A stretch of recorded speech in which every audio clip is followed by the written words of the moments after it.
Hey guys, this is Brian Sonnier with Keller Williams Realty Acadiana and the Westhold team. And I just want to take a quick minute to chat about something called forbearance.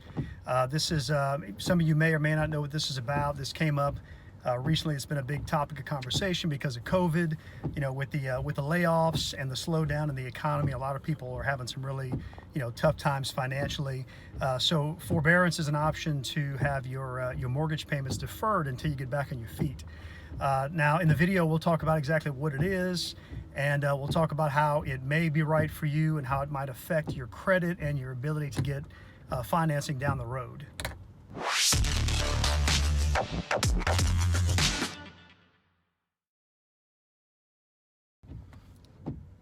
Okay, so what is forbearance? All right, so traditionally forbearance is something offered by the banks. Like I mentioned, you're going through a tough financial time. You need some relief in the form of deferred mortgage payments.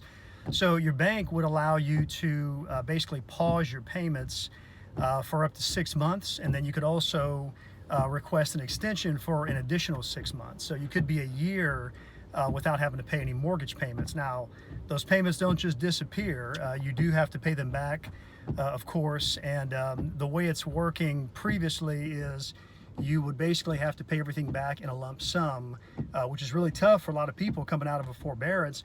In addition to that, the banks were charging some pretty hefty penalties and fees, and they were tacking on additional interest. So not a great program for a lot of folks pre-COVID. But back in March, they passed the CARE Act, which basically changes the way that forbearance works. So now it's the same program, the same timelines, 6 months up to a year, but the bank cannot charge you any of these additional fees or penalties, and they can't report anything negative on your credit. So, it's not going to affect your credit. They may put a comment on there that you were part of a forbearance program, but it's not going to affect your credit in any negative way. Now, also the good news is beforehand, once you got out of the forbearance program and you were paying your mortgage back again, at that point you were not able to get any additional financing until you had made 12 months of consecutive payments. So you're basically stuck in your house. If you had plans on moving or anything like that, you were pretty much stuck until you had a 12-month payment history. Now it's changed to only 3 months. So you go through forbearance, you get out of it, you're back on your feet, you're making your payments, 3 months of consecutive payments. At that point, you're good to go. You can go ahead and apply for additional financing as if you never had any forbearance program on your record. It doesn't affect it, like I mentioned earlier. In addition, you don't have to pay the payments back in a lump sum. Now they're basically tacked on to the end of your loan term. So now if you were to sell the house or refinance, in the case of selling the house, then yes, those deferred payments would be deducted from your sales proceeds. If you were to refinance, they would be tacked on to the principal for your new finance plan. So that's forbearance in a nutshell.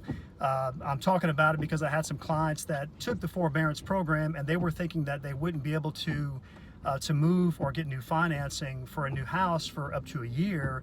And now they're finding out it's only 3 months. So, if they've been paying for a few months, now they're just a month or two away from being able to get financing and move on. So that's good news for everybody thinking about making a move, but we're part of that forbearance program. So a quick disclaimer, I'm not a mortgage expert. I strongly encourage you to contact your mortgage holder to get specific information about forbearance under their plan. Again, the things I talked about under the CARE Act are pretty much across the board, but different banks may have different ways they're operating. So you definitely want to get specific information about your loan with your mortgage holder or your lender. So that's it, guys. I hope this helps. If you have any other questions, please feel free, give me a call or shoot me a quick text. Number is 337-573-9555. Thanks for watching, guys, and hope you have a great day.